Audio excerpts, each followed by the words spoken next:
Are we ready to go, Zena? Yes, Claudia. Okay.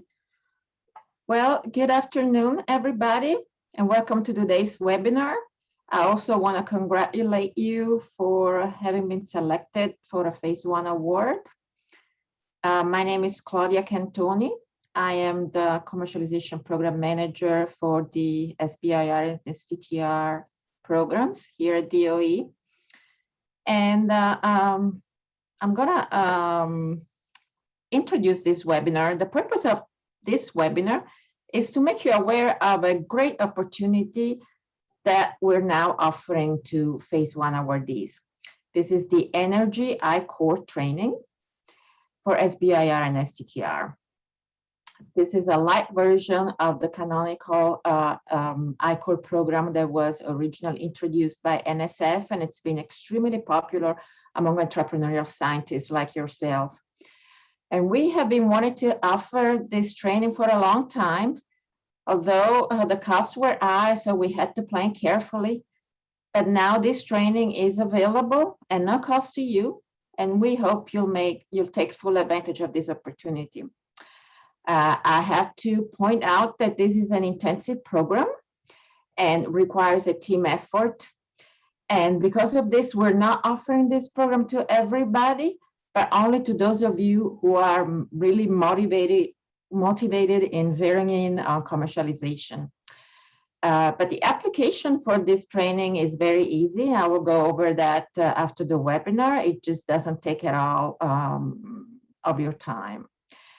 In a few seconds, you will hear directly from our amazing instructors who will be delivering the training.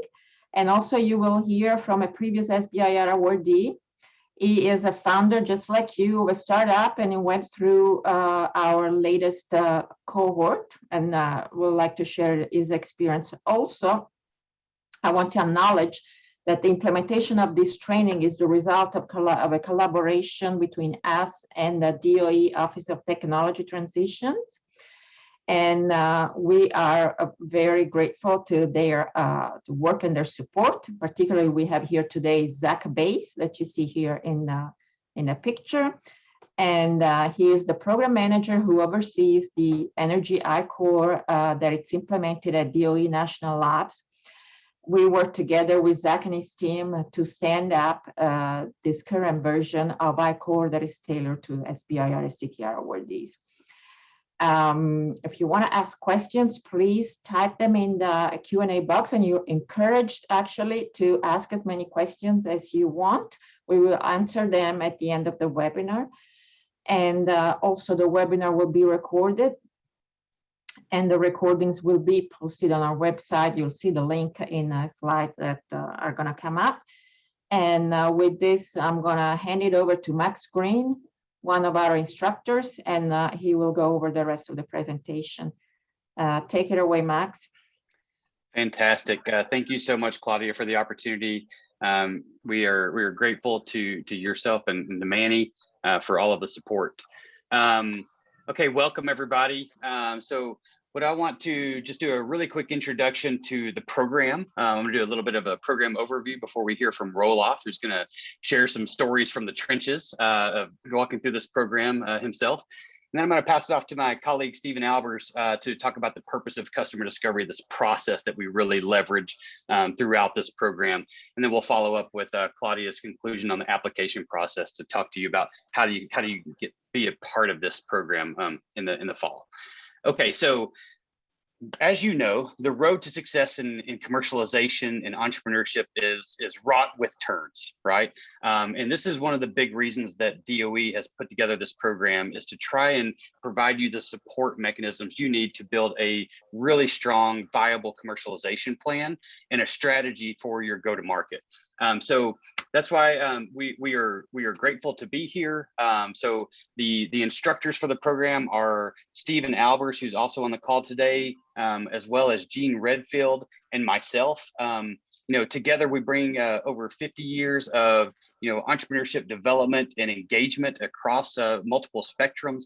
We've done everything from developing our own SBIRs. Stephen has actually received multiple SBIRs, as well as working with deep technologies in the energy space and across the spectrum and supporting entrepreneurs like yourself. So we're excited to be able to have the opportunity to be able to work with you and roll up our sleeves a little bit and get dirty and get engaged in what you're working on. Now, with that said, as Claudia mentioned, the program is a hands-on program. It's very experiential. So what we do is we follow a process called customer discovery.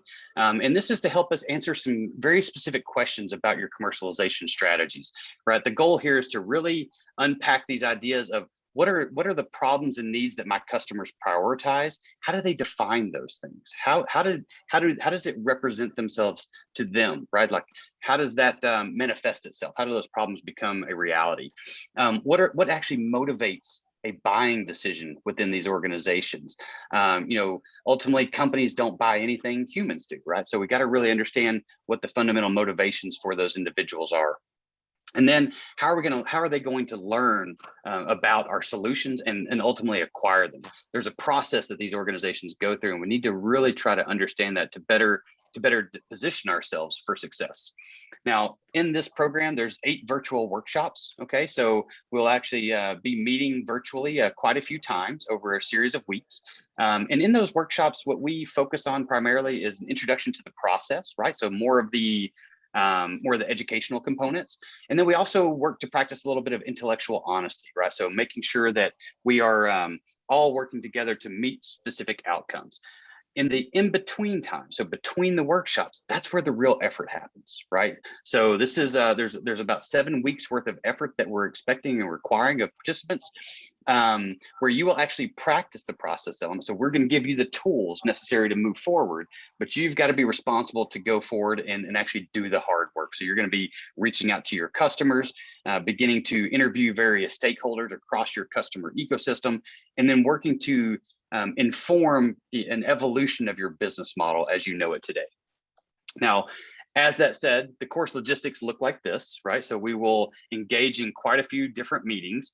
The program is going to launch on Thursday, September 9th. So we'll have a 2-day opening workshop series, which is primarily all classroom, right? Prioritizing all of the classroom elements. So that's this piece. And this gives us a good launching point, a launch pad for the program, and helps to give you the tools and kind of build up those tool sets within your organization so that you can go be successful.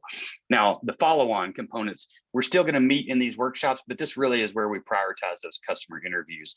There's a lot of effort that's required to go out and get the work done. But as Roloff will attest to, and as many companies that we've worked with in the past will say, the value is all in really trying to learn and unpack how your customers function and what motivates them for those buying decisions. Now, that's what we're looking for, right? That's the outcomes that we're hopeful that you will gain from coming through a program like this. We're going to ask you to do 30 interviews. That's it's easily achievable, or at least we hope so. And the goal here in getting a certain number of interviews is to really get that direct customer feedback, right? So to get that perspective of theirs that helps you and your instructors give a little context to your commercialization strategy. And so the objectives that we're going to obtain from that, so once we get that information, we're going to start working to refine your research agenda, right? That's going to help support the development of the technologies that you're working on and make sure we prioritize very specific milestones, and then optimize your go-to-market strategy. So making sure that we position your business model in a way that really does support the early adopters in your ecosystem, and making sure that you are focused on very specific customers that indicate a readiness and willingness and capability of buying. And then all of this will feed us into enhancing our commercialization plans for our phase 2 applications. Now, this is the goal, is to try and increase your chances for funding, right? So to ensure that you have the opportunity, and ultimately to refine and strengthen your business model. That's our objective as instructors, is to make sure that you walk away from this program in a better position to succeed than you did coming into it. Now, with that said, I'm going to pass it off to our friend Roloff from Subsurface Insights, who participated in our most recent program. Roloff? Okay, thanks, Max. So what I'm going to talk about is why commercialization should be one of your top 3 priorities during your phase 1 effort. And also things I wish I had known before. Basically, I'm like the person is like, everybody learns from experience. A fool learns from his own, and a wise man learns from others. So learn from my experience. Next slide, please. Okay, okay. So what Subsurface Insight in a nutshell? Started in 2012. I worked at the Department of Energy at the Idaho National Laboratory. We received multiple phase 1 and phase 2 awards. We were the 2019 DOE SBIR Company of the Year. So from a lot of aspects, we've been very successful. So the question we are telling, well, how about commercialization? Next slide, please. And so we have multiple products, both software and hardware. We've been selling them both to DOE labs, university, and the private sector. But looking back, it's not really in the volumes that we wanted or hoped for. And so why has it been so hard for us? And it's sort of good to look at it and to be honest about it. And I think what Max said, intellectual honesty is very important. Next slide, please. So there's really, I'd say, 3 reasons why DOE SBIR commercialization is hard. Okay, and the first one is that DOE topics are very often deep science topics. A lot of the topics which you have here takes a while to commercialize. This is not like you have a very clear path to commercialization. Very often, this is still fundamental concepts. It takes a while to commercialize. There's multiple awards and cycles. The second part is these topics are aligned with and driven by DOE program needs and by DOE program managers. And so essentially, the topics you see over here are basically sister topics to the topics that the national labs and universities are applying to. So it's not always clear what the commercial potential is or if there is one.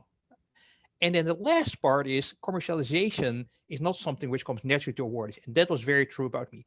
A lot of you, and I can't really talk to you, I don't know who you are people who love technology. You can geek out about hardware or software or whatever you really want to. But commercialization, yeah, you have to write phase 1 commercialization plan, phase 2. But it's something you have to do. And yeah, you would like to sell stuff and you have this fancy, but man, you really love to go back to the lab and just like tinker on your tool. Okay.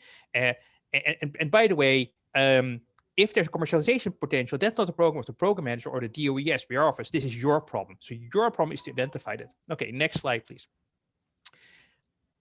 So what is the reality check? Well, it doesn't matter if what you build is really, really cool. Okay, it doesn't matter. It doesn't matter if you publish about it in Science or Nature. Doesn't matter. It matters if you're at the lab science university, but you're a small business. It matters where there's sufficient numbers of customers who will pay enough for your product so you can make sufficient money. And that is a complete, like a different perspective. I worked at the lab where the metric is papers. I worked in academia, the metric is papers and whatever. Here the metric is, can I make money? And so when you start first, you really don't know where you have customers and what they want. And when I look back at my first SBR and second, I didn't really know. I had this fantasy that everybody would want done. And I'm like, hey, the national labs are going to build one, buy ones in university. It turned out to be very different people. I mean, and some of you don't even know what your product is. You have a technology, but is that a product? You may not know. And the last part is, very often you may say, hey, a DOE lab is going to be my customer because guess what? The DOE program manager says the lab needs one. Well, guess what? There's only so many labs. There's like whatever, however you may want to call it, like maybe tens of labs over there. So if each of them buys one of your products over there, unless they're really, really expensive product, that's not really a sustainable market. So you need to get up to speed about commercialization. Next slide, please. And why is it important? Well, there's really 3 things. The first one is the SBIR program is small business innovation research. It's not small academia innovation research or a small national lab. It's business. It's how your company will make money in the future. At some moment, and the moment will come for all of us, the SBIR office will say, well, we've given you so much money. We really like you, but go find go to the commercial sector. The other one is you need to submit a 15-page commercialization plan with calculations part of your phase 2 proposal. If that doesn't get a positive review, you will not get phase 2 funding. It doesn't matter how cool your stuff is. If the reviewer of the commercialization plan, who's typically a commercial person, it's not a lab person, it's somebody from the commercial sector, doesn't think that you know what you're talking about, you will get a negative rating, and then the SBIR office will say, you don't fund you, okay? So it's in your interest. Okay, next slide, please. So you need to learn some commercialization concept. And I think it's really nice to listen to Max, and I've drunk the Kool-Aid. but very often the first time I heard it, I'm like, what is he talking about? I mean, like customer discovery and market fit, value proposition, minimum viable products. I just want to build stuff. Okay, what is my market size, beachhead?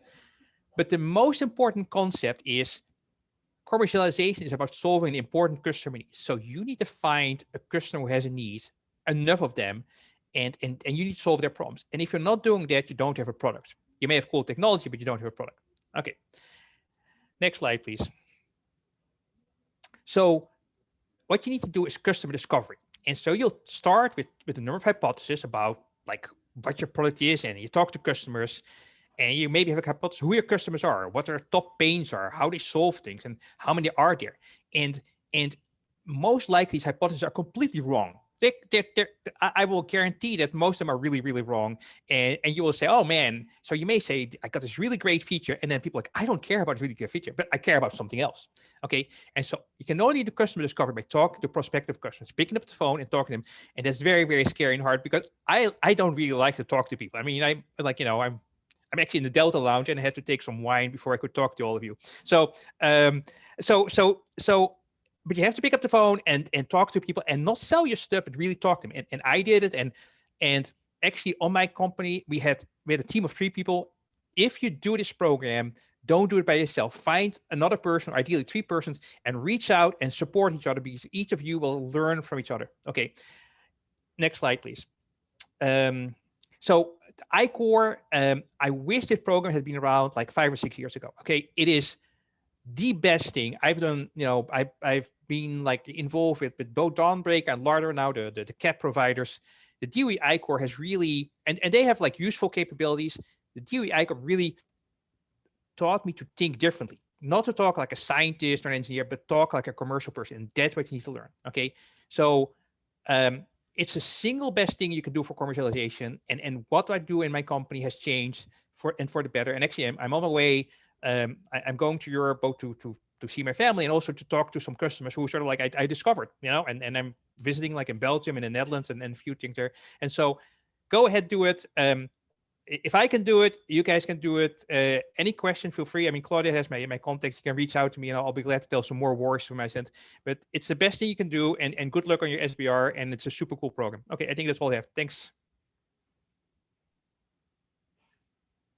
Great, Roloff, thank you. Hey, everybody, Steve Albers here, one of the instructors for the program. Max, awesome job really introducing the program. Thank you. And Roloff, great perspective. I love listening to the transformations that occurred and, some of your insights about your past and hopefully your future, especially in relation to leveraging federal funds more effectively in the commercial marketplace. So really well done. Thank you. So I get to talk just a brief moment here regarding what this program is really about. And it's about this concept and this practice called customer discovery. Okay, it was developed in the 2000s by a guy out of Stanford, Steve Blank, and has been leveraged within national labs across the federal landscape. So National Science Foundation really kicked it off, NIH, DOE, DOD. Quite a few different groups. NIST is trying to get into it. A lot of other groups are really interested in leveraging this program. And why? I think one of the main things, and Max, maybe you can go ahead and move to the next slide. One of the main things that's really fun about getting an SBIR and being an academician is you get to focus on the technology. Well, at times I think everyone's starting to notice that the technology is really good, but how does it relate to the customer, right? And we're talking about that product market fit. If you're really going to commercialize technology and be a viable company, you got to go out and get revenue of some sort. And it's out there.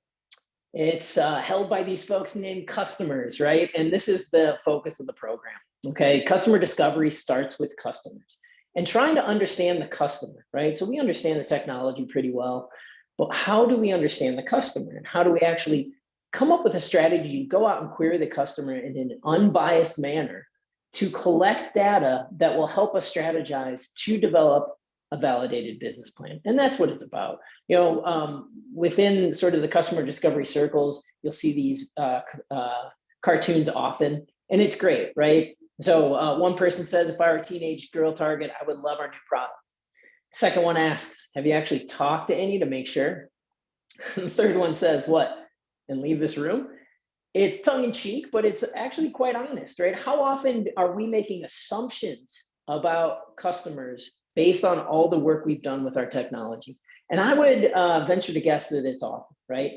And so the idea behind this customer discovery and going out talking to customers is the same as the scientific method that we use to shed the light on science, shed the light on nature, right? On natural principles. It's driven by hypotheses. So how do you go out and talk to customers to validate or refute hypotheses, collect that data, and go back and make more hypotheses? And instead of shining the light on more science, what we're trying to do is shine the light on a validated business plan, right? A business plan that you can stand behind and that you can develop and say, I understand what I'm doing the next day, the next month, the next year to reach these goals of entering the market. And what you'll notice is that it follows the same principles as the scientific method, right? We go out and we gain insights. How do we gain those insights? This is through these interviews that we're going to ask each team to do during the program. You gain these insights, you get to go back to the lab and say, okay, so what am I seeing here, right? There's hypotheses. We're going to develop the hypotheses. We're going to design experiments. We're going to go out and test those with our specimens, which are the customers, and bring back more insights. And the concepts are about learning and not knowing, right? And testing those hypotheses, testing those assumptions to turn them into fact so that you can stand behind those and say, hey, I understand what my validated business plan is, my commercialization plan for my phase 2, not because I'm assuming I understand the customers and the product market fit, but because I've gone out there and learned about the product market fit by querying the customers in non-biased ways. And the way we do this is by getting out of the office. Majority of these programs were once done in person prior to COVID, but now they're all virtual. And so we used to love telling people to get out of the classroom, get out of the office, right? So kick people out of the office, kick people out of the classroom, out of the conference room, and go talk to customers. But in concept, this is really what it's about. A lot of you will be out there saying, well, that's easy. I beg to differ.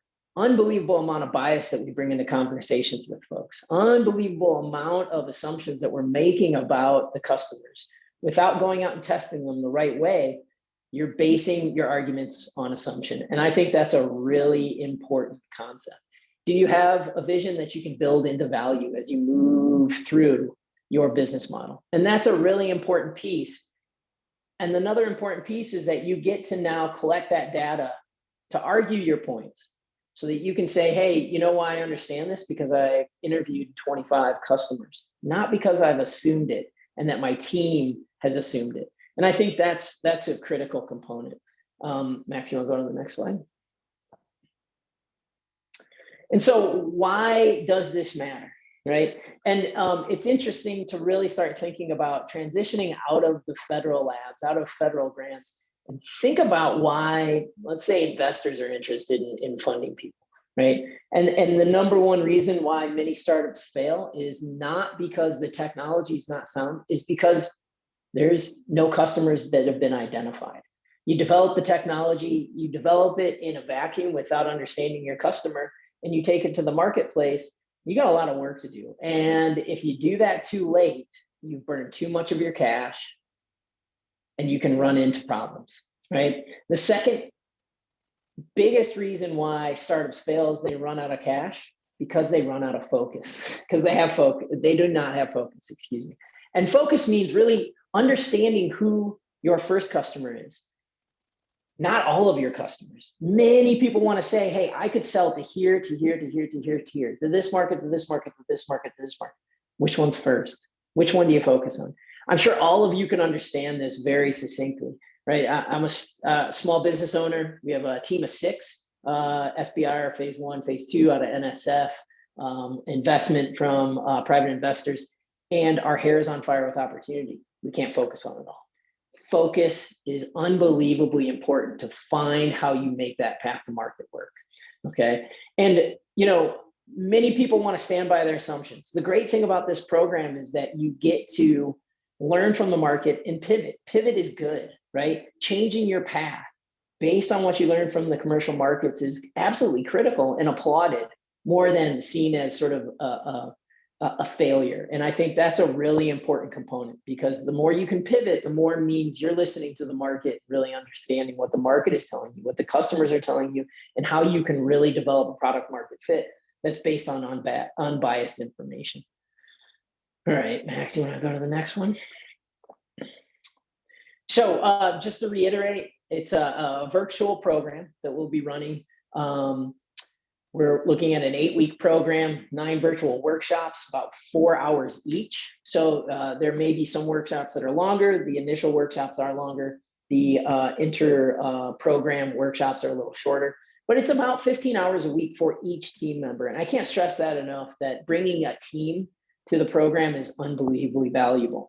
You know, one of the failure modes that we often see is one team member that's left out on an island trying to do all the work themselves.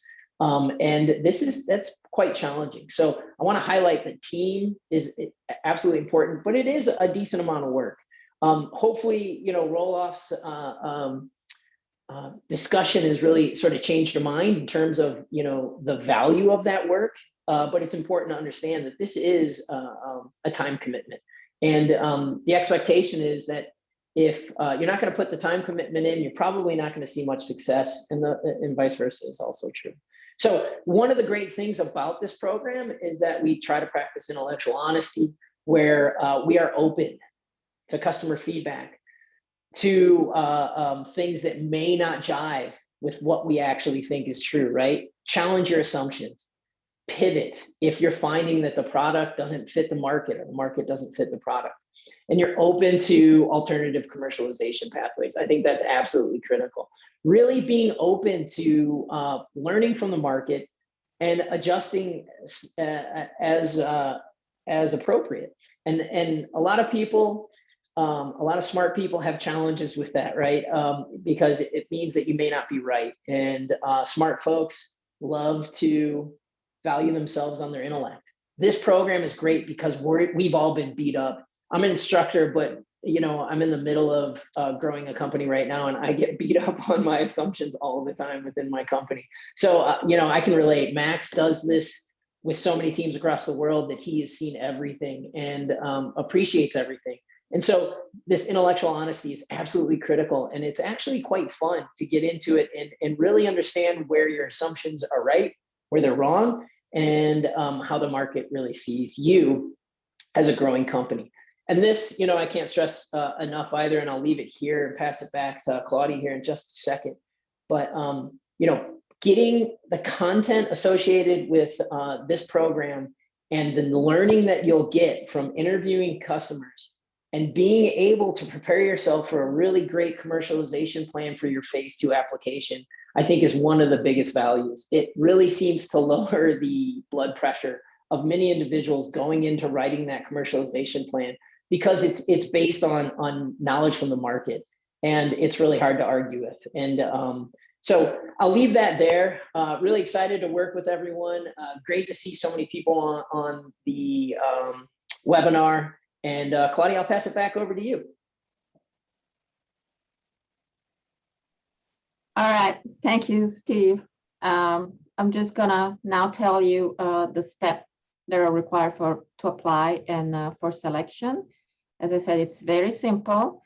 You need to send an email to this address shown here, SBIR Energy Core, with a statement, with a commitment statement that's 150 words or less, in which you basically you just explain that you are willing to commit to this training and at the time that it requires, and you also clearly state why this training will improve your commercialization efforts and chances. Very easy. This is basically the number one criteria we will use for selection. But we also aim at the fair distribution, equal distribution across the funding DOE program office. So you should know, with which program office, which DOE program office is funding your grant. And you will have to indicate that in your application email so that we make sure that all the programs are represented, because all of them contribute and support the I-Corps. But that said, I want to stress that don't let this scare you from applying, because we have room for improvement, and we want to expand the program. Right now, we shoot for 40 participants, but if it's possible if we have more than that, that we might be able to accommodate them in a subsequent cohort. So, please apply if you really are committed to commercialization, if you think this is important to you. And we heard from Roloff how great of an opportunity this one is. Just apply please do it soon. Do it soon. Do not wait. The deadline is shown here is August 19th, but don't be late, and actually do it today.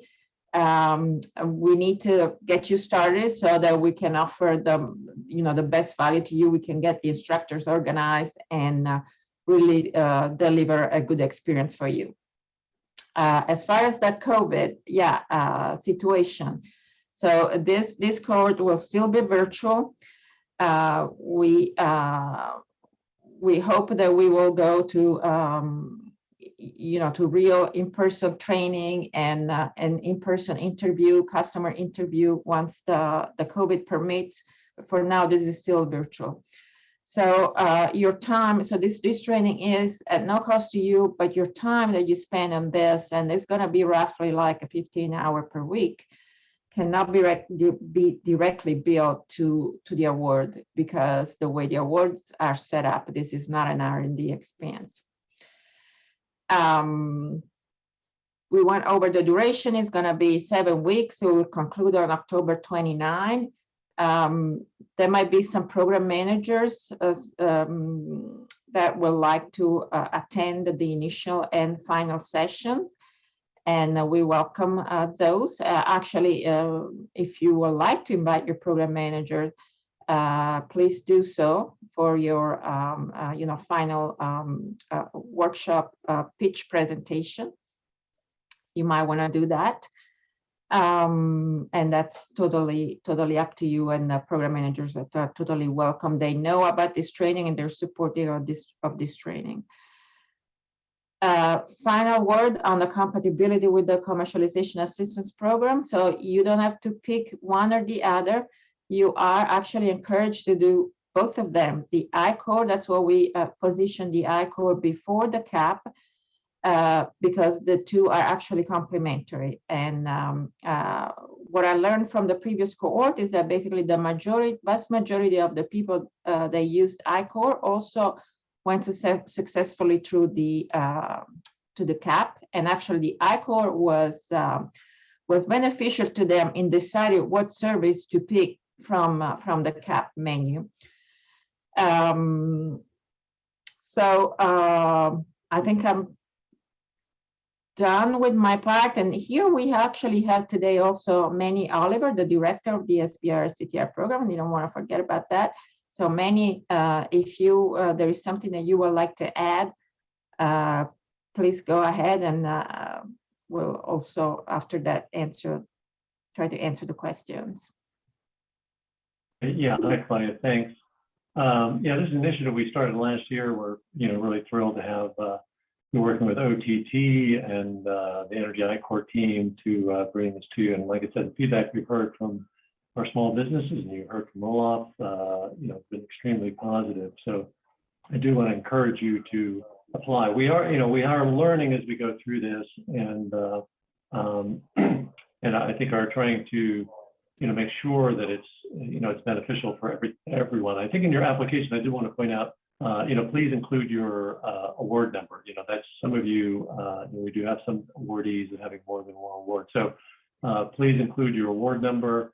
And thinking about the participants, we really would like to see a minimum of 2 participants, and we would like the PI to be one of those 2 participants. Again, you can have up to 3, but we would strongly encourage you to have at least 2, and again, one of them needs to be the PI. I think we've had some experiences where where maybe only the business development people are there, and they can't answer the technical questions that are needed as well. So I mean, maybe Max and Steve want to comment on that as well. So please include the award number, the people that you're including, kind of their roles at your company. Again, make sure the PI is in there as part of the team. So yeah, thanks, and we look forward to your participation. Thank you, Manny. And this answer actually one of our questions from Igor. Can co-investigators apply for this program instead of PIs? So yes, they can, but as we said, we recommend that the PI is part of the team.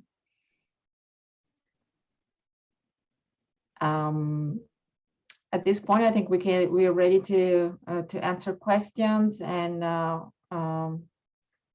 please submit your questions in the Q&A box if you have more questions. I'll go ahead and read the first one from Jean. Question not totally related about, I'm asking anyway. We have been awarded a grant, and we're ready to prepare the sub-award for our research institution partner, and they abruptly informed us that they would not accept this sub-award. Where does that leave us? We will still have access to the grant. So this is, completely unrelated questions. Manny, would you like to answer that anyway?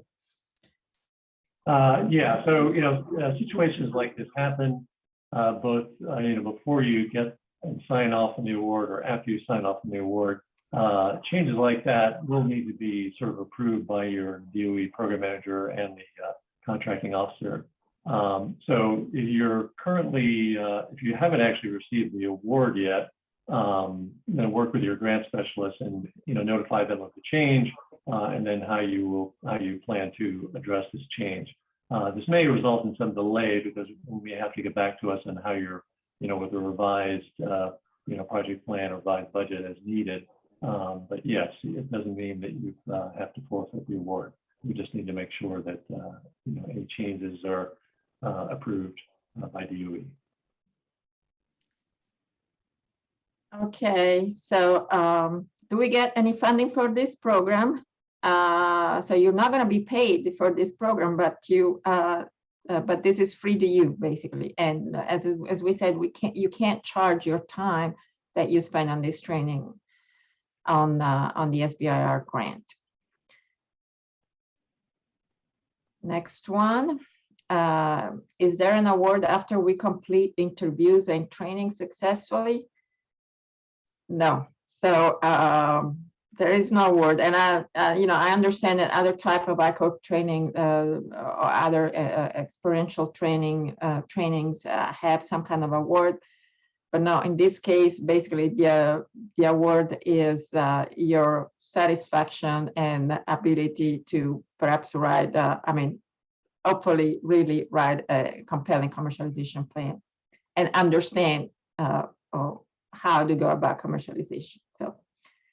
I don't know, Max, if you want to, please, Max and Steve, please feel free to jump in, but there'll be some questions for you directly. So can labor to participate be included in the G&A cost pool? Manny, this is sounds like a question for you. Yeah, so it's fine to be included in your overhead costs. I think when Claudia is charging your time to your phase 1 grant, she's referring to any direct bill charges. So your time on your grant, again, which pays for the research and development, these are not research and development activities directly here, so these are not related to commercialization, but you can include them in your overheads. Okay, thanks, Manny. Next question. I realize that this is speculative, but if you only have 40 awardees, how many applicants do you expect to have? Is this limited to phase 1 DOE SBIR winners from the most recent round? Yes, so at this point, this is limited to this current round of 2021 phase 1 release 2. How many applicants do you expect to have? This is quite new for us. You know, we just piloted this and we are expanding. So we really don't have a clear idea of how many applicants we're going to have. And that's why we're asking you to apply as soon as possible. Do you guys want to add anything on that? Yeah, this is me. I just wanted to say one of our challenges is making sure we have enough instructors and time slots available. We actually had 265 awardees from this group. Some of our companies are experienced in commercialization and customer discovery, and so don't need this. So it's not, we don't expect every awardee to participate. Again, it's really targeted, particularly for startups and first timers. So I think certainly as we get more years of this under our belt, we'll have a very good idea and we'll be able to plan accordingly. But we just started last year with a one cohort essentially for awardee group, and we're working with OTT and Energy I-Core team to expand this as needed in the future. Okay, I'm not sure. Thank you, Manny. I'm not sure about this following question. What is the process like when we receive the grant? Are we supposed to reach out to our program manager, or will they reach out? So actually, there is a first. I mean, if you I don't know if you're referring to this training in particular. So for this particular training, there is no reason for you to reach out to the program manager, send the application, and you will be selected, and you will start the training. The program managers will be obviously aware that you're taking this training. In terms of your first interaction with the program manager, of course, you're welcome to reach out at any point, but your first formal interaction with the program manager, that also depends, on the offices. Some offices reach out, some others do it later, but your first formal interaction will be for your first verbal progress report. That's going to happen around the time of our phase 1 principal investigator meeting. And in that case, yes, you are supposed to reach out and schedule a call with your program manager.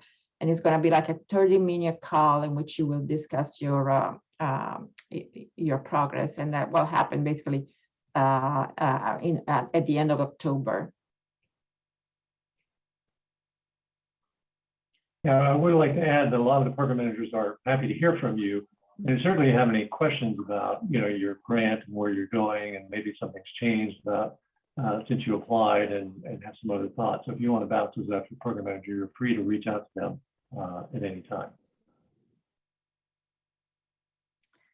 So Manny or Claudia, like maybe, and I realize for first time participant, maybe like understanding that there's really 3 entities that DOE interact with.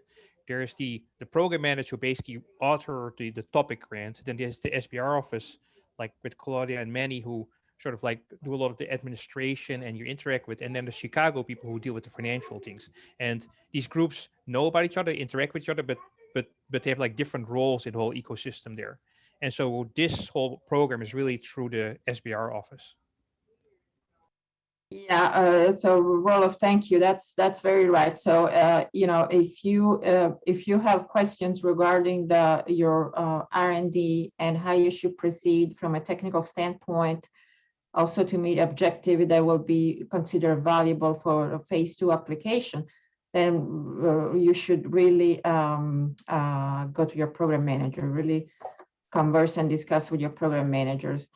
When it comes to commercialization, then reach out to me and to your instructors and to your CAP provider, who at this point is LARDA. But I'm the DOE, of course, point of contact. So we will answer also your administrative questions if you have any of those, and for the contracting questions, we will refer you to the contracting office. But for anything technical R&D, yes, you should talk to your program manager. Okay, next question. Will you consider the following? Your capacity is 40 people, but 100 people applied. For the remaining 60 people, can you make the recordings of the structures available so the remaining 60 people can still benefit from the recordings? So this is something that we actually are discussing right now. There are certainly some videos that that are free out there on the web that are part of this structure that you can.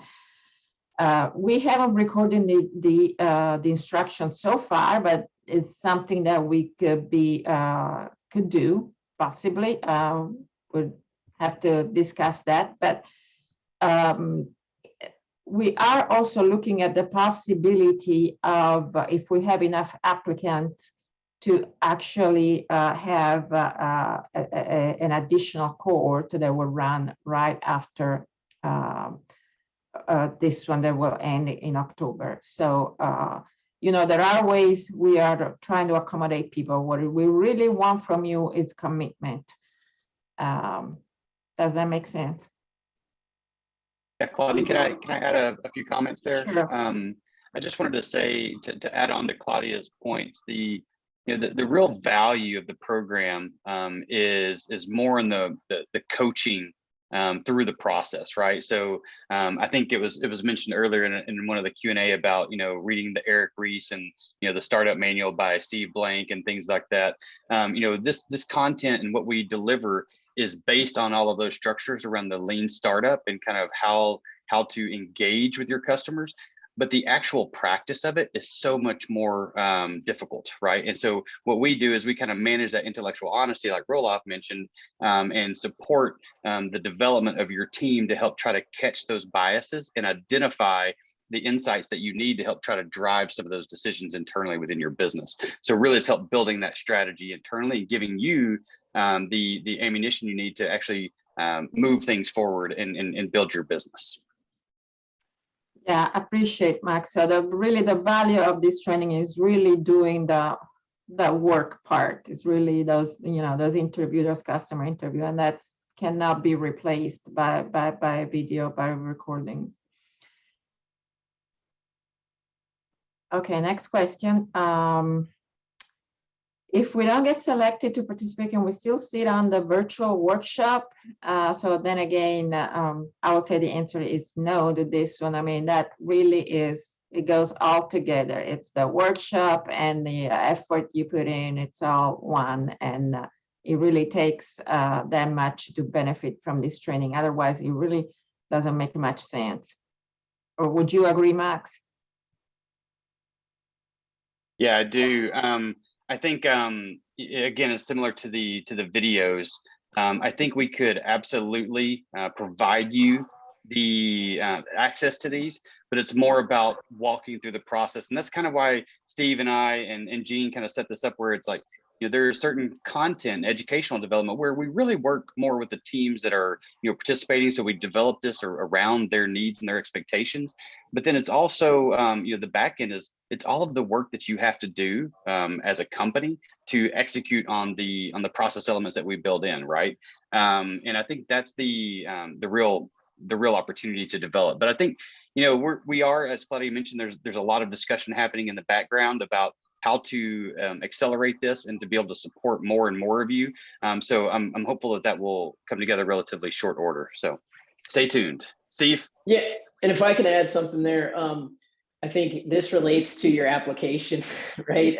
You write an application that's thoughtful and it's not long, so it's not going to take you a long time. But if you put some real effort into it, it helps DOE really understand who's going to be engaged and who is not going to put the work in, because this is hand-on-hand combat, and that's the fun part, is that this isn't just content delivery. This is content delivery. You get to go out and practice it within the marketplace, and then you come back, and our job as instructors is to really help you interpret that data It's not to tell you what works, what doesn't. It's not to consult with you.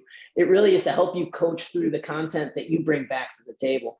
And so that's where this high amount of engagement is really important, because you're going to go out there and collect that data.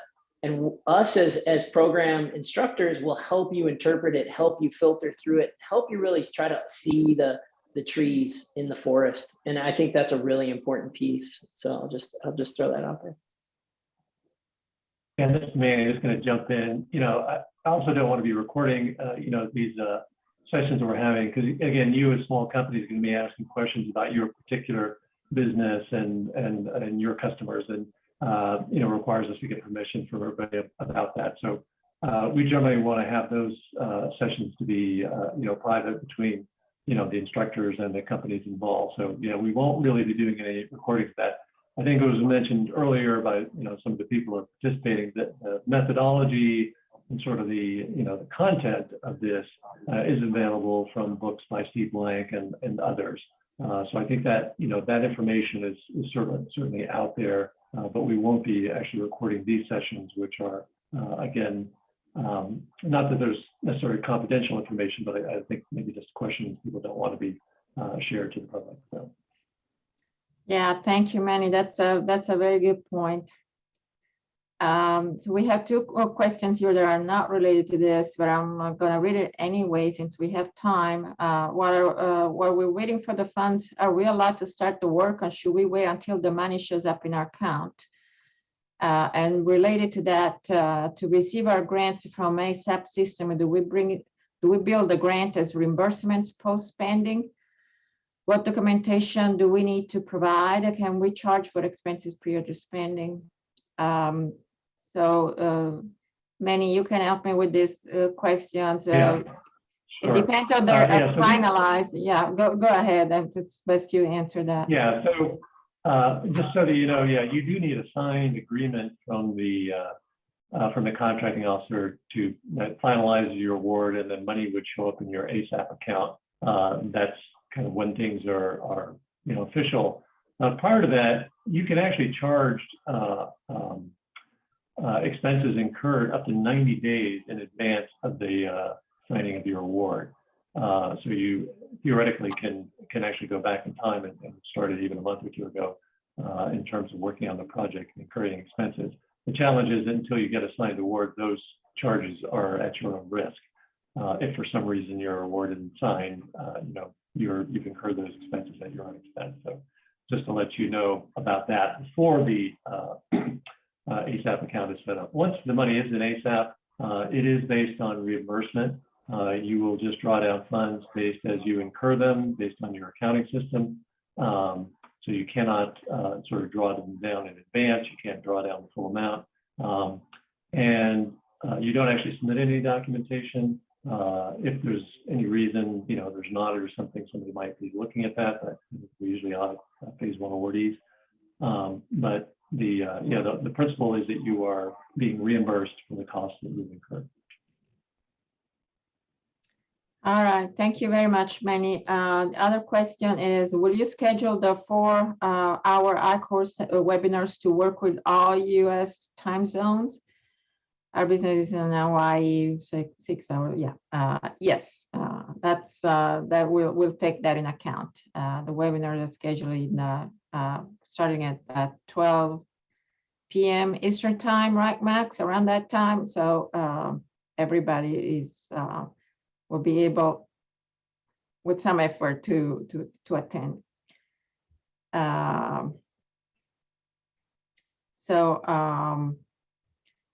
Max, I'm seeing that you're typing an answer, so I'm going to read the next one. FAR says charge a pre-award costs requires that you get approval before incurring the cost. How can we allocate costs for 90 days before the award if we don't have this approval?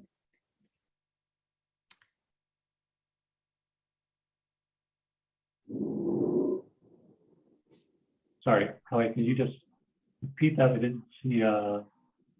Yeah, so the question is, the FAR says charging pre-award costs requires that you get approval before incurring the cost.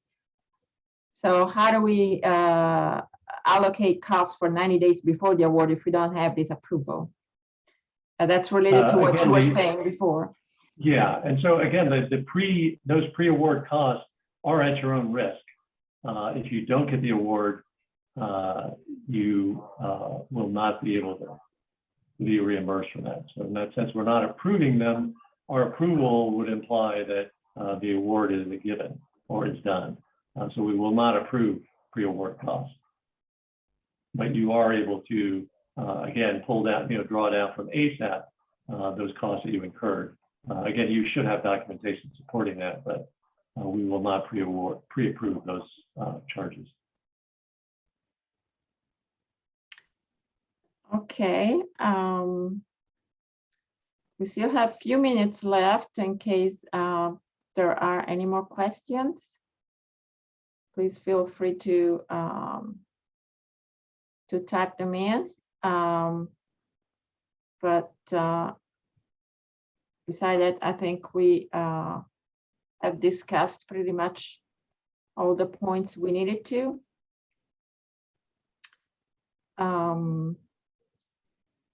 I was wondering if Zach wanted to say a few words. Are you there, Zach? I'm here. Can you hear me? Oh, okay. Yeah. Hi. Hi. Yeah, sorry. Yeah, I don't really have much to say. I wanted to hop on. Sorry, I was a bit late. Happy to be here. Happy to see that so many folks are participating in the webinar and asking questions. So for those of you that don't know me, which is probably quite a few of you, I'm Zach Bays. I'm with the Department of Energy's Office of Tech Transitions, which was mentioned here a minute ago. And I'm working with Manny and Claudia and their team on this program, as well as Max and Steve and the instructors. So I'm on this particular program, I kind of am behind the scenes and really working with the instructors to make sure that we have all the pieces in place, for them to, deliver this content to you guys and to really support the SBIR mission. So yeah, that's all I'll really say for my role at this point. But certainly happy to see all the interest here, and I'll be working with these folks to hopefully make sure we are able to deliver you guys a good program this time. Thank you very much, Zach, and we appreciate your efforts and your help with putting all this together. We just have two more questions left, and many these are just questions, Yeah, I see some questions coming in about sort of the budget and things like that. Yeah. Some budget changes, are they possible? Here there's yeah, go ahead, Manny. For all the budget related questions and costs, please work with your grant specialist in the Chicago office. As we mentioned, I think it was part of my roll-off there. 3 different groups you're working with. Our office handles the main administration. You're free always to send us questions. We'll point you to the right person. But sort of technical questions about your research projects, you go to the program manager, anything to deal with your, the financial side in terms of your award, ASAP drawdowns, and all that, work with your grant specialist in the Chicago office. So the last question about the MVP mentioned in the literature seems like it mostly applies to software and other non-physical. How to prepare an MVP for a large energy-related physical product. So Steve, maybe you want to answer that live instead of typing. Sure. Yeah. Stephen, that's a good question. But I think, understanding the nuance associated with your technology and your market and your target market is really the best way to answer that, right? And so that would be the game that we would be engaging in if you were participating in the program. Yes, you're totally right. Some technologies, MVPs aren't absolutely appropriate in the short term, but it really is sort of a nuance to answer there. And a great way to answer that is to really understand your target market and your customer and all of the components of the way your customer usually interacts with technology and new products, and address it that way. So, you can't really answer that one that easily. I would love, and I know Max would as well, and so would Gene, to answer and help you answer that question if you're a part of the program. Sounds very good. And we're out of time, so we're going to conclude this webinar. I'll thank all of you guys for speaking and all of you for attending. Just please don't wait and put in your application today. And looking forward to see you in the training. Thank you very much. Thanks, Have everyone. a good day, everybody. Thank you.